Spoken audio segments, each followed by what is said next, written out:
किसी जमाने में एक सरसब्ज़ शादाब वादी के किनारे एक छोटा सा गांव आबाद था। इस गांव के लोग सादा दिल, मेहनती और एक दूसरे पर एतमाद करने वाले थे। खेती बाड़ी, मवेशी पालना और दस्तकारी इनका जरिया मुआश था।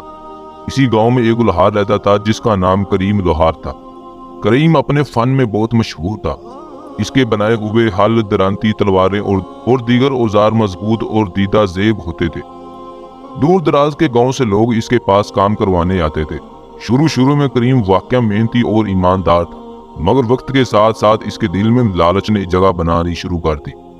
वो सोचने लगा कि अगर लोग इस पर अंधा एतमाद करते हैं तो क्यों ना इस एतमाद का फायदा उठाया जाए।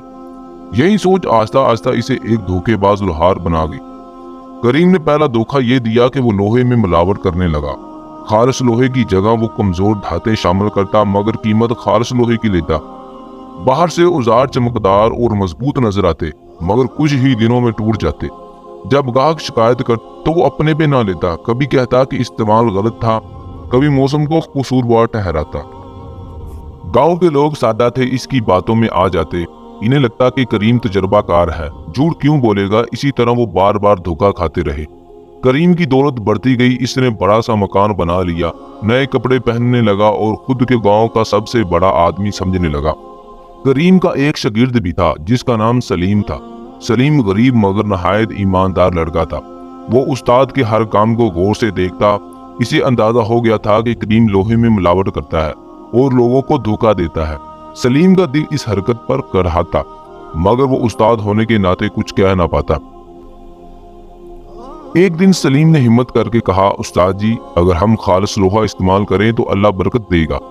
धोखा देने से वक्ती फायदा तो हो सकता है, मगर इंजाम अच्छा नहीं होता।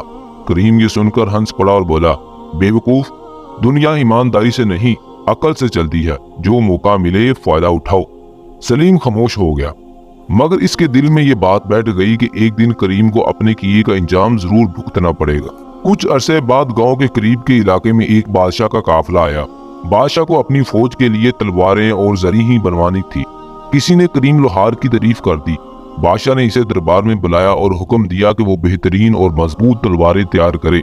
करीम खुशी से फूले न समा रहा था। इसने सोचा कि ये तो सोने का मौका है, मगर अपनी आदत के मुताबिक इसने यहाँ भी धोखा दिया।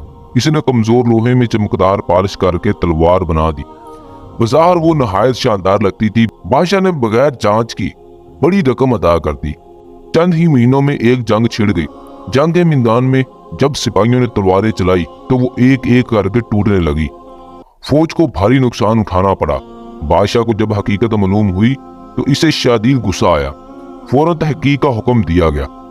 तहकीक के बाद मालूम हुआ कि तलवारें करीम लोहार ने बनाई थी और इसमें मिलावट भी की थी।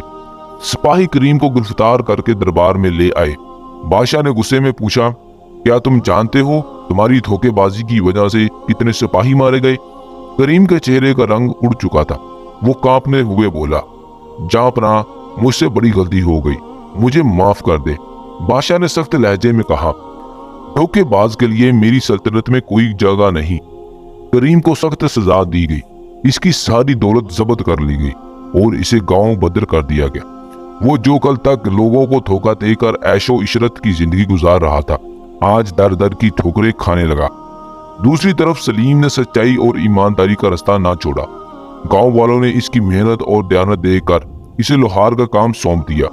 सलीम खालिस लोहा इस्तेमाल करता और मुनासिब कीमत लेता। जल्द ही इसका नाम दूर दूर तक मशहूर हो गया। लोग खुशी से इसके पास आते और इस पर एतमाद करते। कुछ साल बाद एक दिन करीम बूढ़ा और कमजोर हालत में गांव वापस आया। इसके पास ना दौलत थी ना इज्जत। वो सलीम की दुकान के सामने रुका। सलीम ने इसे पहचान लिया। करीम की आंखों में नदामत के आंसू थे। वो बोला, सलीम, मैंने लालच में आकर सब कुछ खो दिया। तुमने सच कहा था। सलीम ने नरमी से जवाब दिया, उस्ताद जी, गलती इंसान से हो जाती है, मगर इसे सबक सीखना जरूरी है।